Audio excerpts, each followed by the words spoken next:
এফালে গো সুৰক্ষা আইন আনফালে গোধনৰ মৃত্যুক লৈ চাঞ্চল্য ৰাজ্য চৰকাৰে যিমানে গো সুৰক্ষাৰ বাবে কঠোৰ ব্যৱস্থা গ্ৰহণ কৰিছে সিমানে একাংশৰ কাণ্ডজ্ঞানহীনতাৰ বাবে মৃত্যু হৈছে গোধনৰ এই দৃশ্য বোকাখাটৰ বিহৰা বজাৰৰ এনেদৰে নিথৰ হৈ পৰি ৰৈছে ৮টাকৈ গোধন ইয়াৰ কাৰণ জানি আপুনিও হয়তো আচৰিত হৈ পৰিব বিক্ৰীৰ বাবে একেখন গাড়ীতে পাঞ্চুপাতি জাপি আনিছিল কেইবাটাও গৰু সৰু বাহনখনতে নিয়ম বহিৰ্ভূতভাৱে এনেদৰে অনাৰ বাবে মৃত্যু হয় ৮টাকৈ গৰুৰ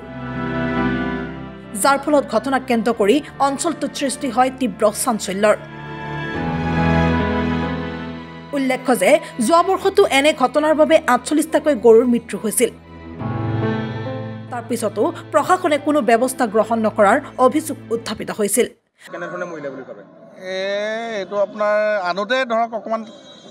খেলা হিচাপে ধৰক মৰিছে বিয়াগুম পৰিবহণ বিভাগ এটা আছে সন্মুখেনে গৰু পাৰ হৈ থাকে লেপা থাকপাই অনাৰ ফলত এনেধৰণৰ মৃত্যু হৈছে বুলি ভাবে নেকি আনাৰ ফলতে হৈছে ধৰক কিন্তু কোনো বেমাৰী গৰু নহয় ভাল গৰুৱে হয় ইয়াত ভেটেৰিনেৰী ব্যৱস্থা আছে নে আছে ভেটেৰিনেৰী কিন্তু আমি ডিষ্ট্ৰিবিউচন হোৱা নাই এতিয়ালৈকে আছে আপোনাৰ ছাইডত আছে টিউবৱেল আছে আপোনাৰ পানীৰ কুঁৱাও আছে আৰু ভেটেৰিনেৰী ডক্টৰো বহিছে অফিচত নাজানিম কিন্তু আহে আপোনাৰ ৪-৫জনকৈ আহে আপোনালোকে এতিয়াও গ'লেও দেখি পাব তেওঁলোকে চাৰ্টিফিকেট দি আছে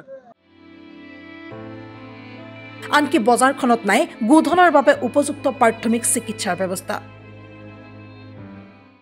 গৰুবোৰৰ কি হৈছে আপোনাৰ গৰুবোৰৰ আনোতে অকণ হেঁচা ঠেলাত কিবা এটা অসুবিধাত আপোনাৰ মানে গছকাত মৰিছে আৰু তো ৮টা গৰু মৰা নাই আপোনাৰ মানে ২টা অলপমান মানে জীয়াই আছে আৰু ৩টাহে মৰিছে আপোনাৰ আৰু দেখা যায় যে আচলতে পৰিবহণ বিভাগটো থকাৰ পিছতো গৰুসমূহ এনেধৰণে অনাৰ কাৰণে আচলতে লেপা থেপিকে অনাৰ কাৰণে এনেধৰণৰ মৃত্যু হ'ব পাৰে বুলি ভাবে নেকি লেপা থেপিকে অনাটো আপোনাৰ পৰিবহণ বিভাগ আছে তেওঁলোকে নাচায় নেকি পৰিবহণ বিভাগে চাই নোচোৱাকেতো গাড়ী আদান প্ৰদানটো নহ'ব গৰুত আচলতে 3টা গৰু বা 2টা গৰু মৰা নহয় আপোনাৰ এখন গাড়ী যেনেকুৱা গৰু আনিছে না এটা হেঁচা ঠেলাকে অনা নাই গৰুটো শকত গৰু বহি যোৱাৰ কাৰণে আপোনাৰ গৰুটো পৰাৰ কাৰণে সেইটো গছকাত মৰিছে বোকাখাটৰ পৰা সন্দীপ পানিকা ৰিপৰ্ট এনি ভাৰত 24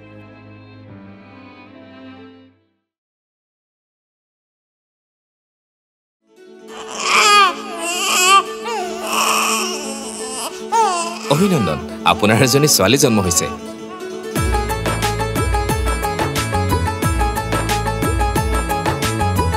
লাহি পাহি এজনী পৰি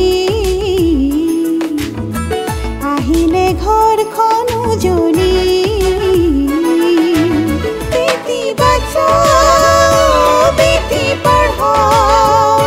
বেটি বচাও